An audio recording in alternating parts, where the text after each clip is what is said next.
Greetings, people who, and you can fill in the blank here because I'm running out of ideas.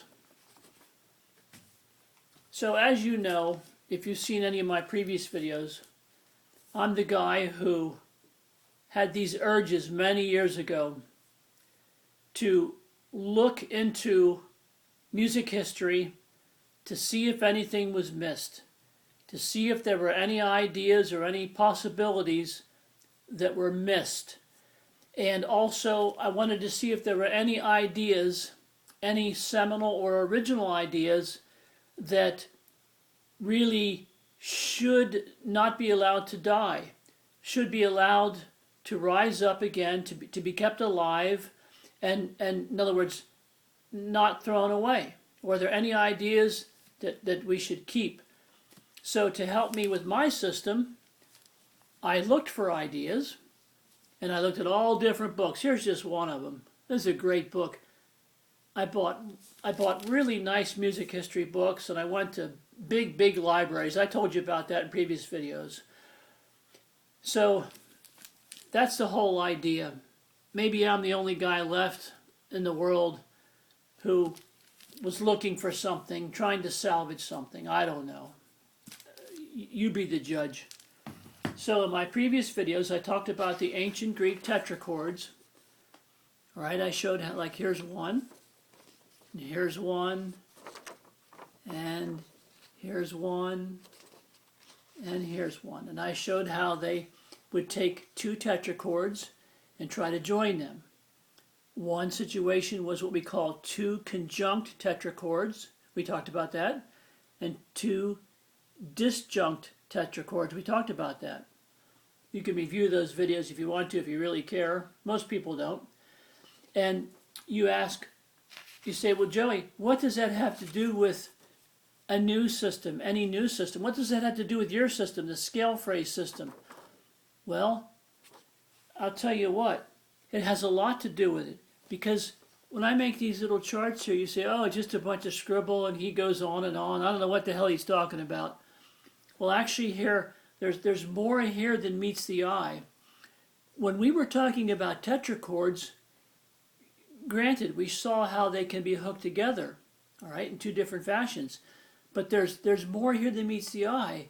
There's ideas, and there's thinking that went behind this that ultimately would help me with my system 2,000 or more years later, okay?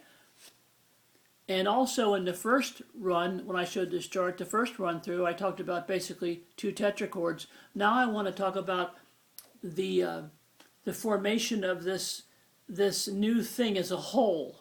In other words, we're heading into modes and eventually scales, okay? So we're heading into a new area.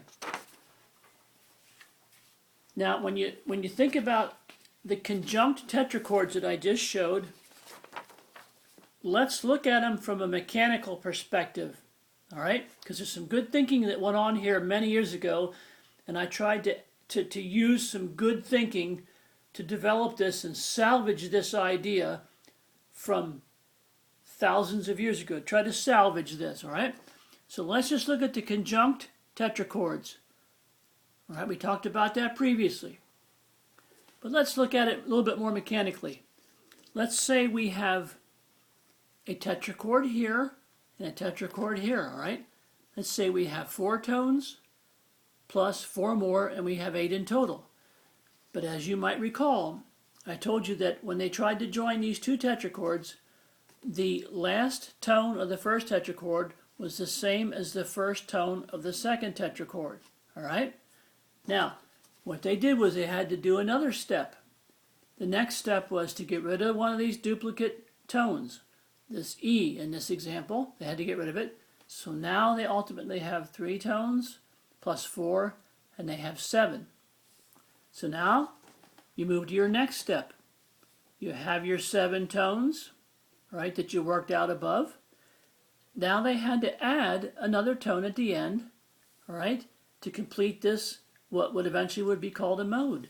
Now you see when they added this, all right, they had what in modern times would be called the octave of the tonic, but this was not a tonic back in the old days.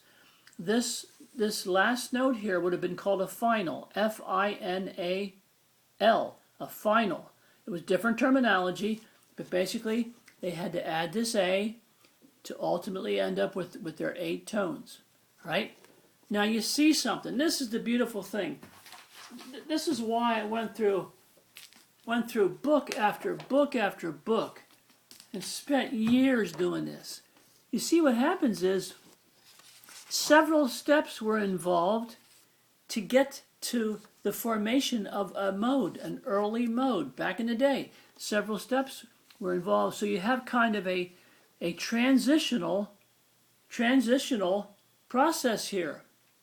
You move from step to step. You have a transitional process, all right? Now, if you look closely and think about it, you see that this process, this formation, all right, this is basically a precursor of the contemporary perspective of scales. In other words, it's the early version of the way we presently look at modern scales. And the way we look at them is we usually consider them as having 7 scale tones and the octave of the tonic in the modern system. But you see that this is like a harbinger of things to come hundreds or even thousands of years later. So that's the beauty of what I found in the idea of the conjunct tetrachords. That's what I found. I discovered this, all right? Now you say, well, that's fine and dandy, but what about the disjunct tetrachords? What happens there? Mechanically, well, you have one tetrachord, and then you have the other, and when they join them, there's no duplicate in here, all right?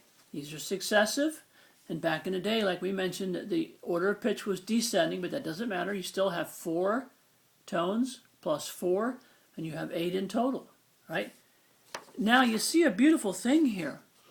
When they use the disjunct tetrachord method, what happens is you have immediate mode formation. It's boom, it's done. All right? So this basically, in essence, is non-transitional. This is almost like instant mode creation, or now in modern day times you would say instant scale creation. And so what you have is this disjunct tetrachord, in other words, the combining of 2 disjunct tetrachords is, in essence, was the precursor of my system, the scale phrase system. Why? Because I have 2 scale phrases. Let's say I have a minor scale phrase, and I have another minor, and I want to join them. Well, I have my 4 tones, 8 tones in total. That's what I have. So you see that there was the conjunct tetrachord method or process or idea, which is nice. And this thinking still prevails in modern thinking on an unconscious level. It's still there. But I prefer the joining of disjunct tetrachords. I prefer this because this, in my mind, was the precursor of my own system. All right? In fact, this scale here, I call this, in my system, the C minor scale. It's very basic. I featured this just the other day when I made a toy accordion video. I make these little toy accordion silly videos. But I featured that scale, and here it is again. You have a minor scale phrase, and you have a minor scale phrase. That was one that I actually used. So in my next video, I'll show you how I actually put the scale phrases together and give you a few examples and see if you like it. But it's my last-ditch effort here in the new century to try to salvage and save some old ideas. And if they can't be saved by me or someone else, they will die. Part of history will actually die and nobody will care. So let's care a little bit and see what happens in the next few videos. Thank you for being incredibly patient, and I hope to see you soon.